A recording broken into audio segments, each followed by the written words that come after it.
जब एक शिव भक्त रेत के तूफान में फंस गया तो कैसे भगवान शिव ने उसकी रक्षा की, उसे सुनकर आप भी हैरान रह जाएंगे।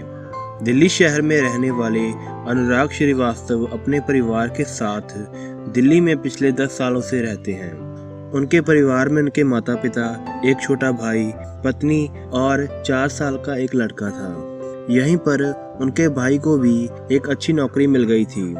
एक बार गर्मियों की छुट्टियां चल रही थी तो अनुराग ने परिवार के साथ कहीं घूमने का प्लान बनाया। सबकी रजामंदी से वे सभी लोग राजस्थान के जोधपुर जाने के लिए तैयार हो गए। वह सभी अगले ही हफ्ते ट्रेन से जोधपुर जाने के लिए सवार हो गए। जोधपुर पहुंचकर वे काफ़ी जगहों पर घूमे। वह अपने परिवार के साथ काफ़ी मौज मस्ती कर रहे थे। वे सभी काफ़ी खुश थे। उसके अगले दिन अनुराग ने थार रेगिस्तान में जाने का प्लान बनाया। वे सभी लोग अगली सुबह वहां पर पहुंच गए। यहाँ से उनकी थार रेगिस्तान की यात्रा शुरू होने वाली थी।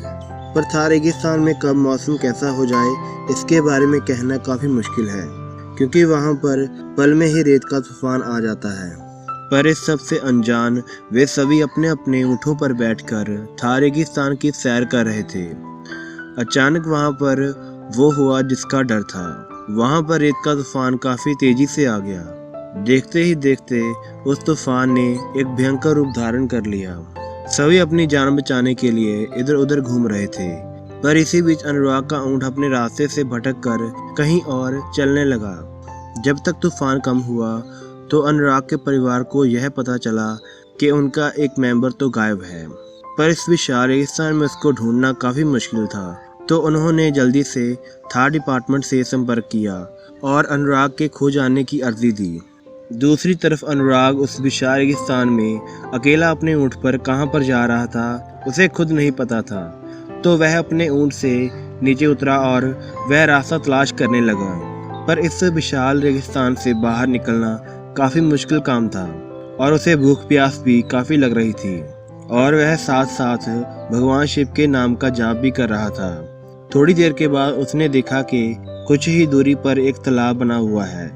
जब वह उस तरफ गया तो वहाँ कुछ नहीं था। ऐसे ही उसके साथ कई बार हुआ, पर यह सब उसका भ्रम था। पर कहते हैं ना कि भगवान तो अपने भक्त को मौत के मुंह से भी बचा कर ले आते हैं। अनुराग को कुछ ही दूरी पर एक शिवलिंग दिखाई दिया। जब वह उसके पास गया तो वह गायब हो गया। उसे लगा कि शायद नाम जपने की वजह से यह उसका भ्रम है, पर ऐसा नहीं था। उसके बाद उसे कई बार शिवलिंग अलग अलग जगह पर दिखाई दिया। अनुराग उसका पीछा कर रहा था। ऐसा करते करते अनुराग ने थार रेगिस्तान को पार कर लिया। तभी वहां खड़े 2 लोगों ने उसे पानी देते हुए कहा कि भाई, लगता है तुम्हें पानी की काफ़ी ज़रूरत है, लो पानी पी लो। उसने देखा कि वह थार रेगिस्तान पार करके गुजरात पहुंच चुका था। मोबाइल नेटवर्क की रेंज में आकर उसने अपने परिवार से राब्ता कायम किया। उसके सही सलामत होने की खबर से सारा परिवार काफ़ी खुश हुआ, क्योंकि कहीं ना कहीं उन्होंने उसकी उम्मीद छोड़ दी थी। इस तरह वह वापस अपने परिवार वालों से मिला और वह सभी काफ़ी भावुक हो गए। इसी तरह भगवान अपने भक्तों के साथ हमेशा रहते हैं और उनकी रक्षा करते हैं।